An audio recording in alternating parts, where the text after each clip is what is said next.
নুসরাত। হ্যাঁ নুসরাত। নুসরাত, এত আস্তে কথা বলো কেন?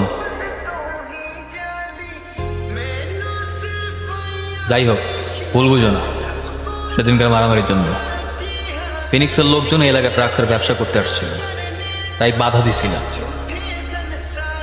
আসলে এই এলাকাটা এমনই, এখানে পুলিশে বললে কোনো কিছু হয় না, যা বলার সব আমারই বলতে হবে, বুঝছো? জি। বাসা কই তোমার? এদিকে।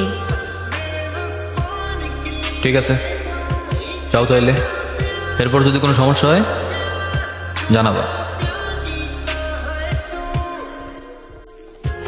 বেলাল। জি ভাই।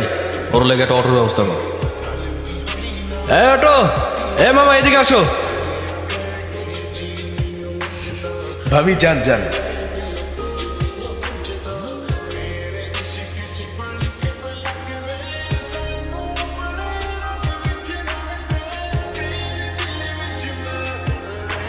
এই ভাবি কিন্তু ভাড়া নিস না।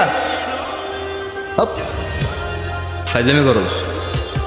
আরে ভাই, আমি তোমার চিনি না ভাই, আমি জানি না তোমার মনে কি আছে। ভাই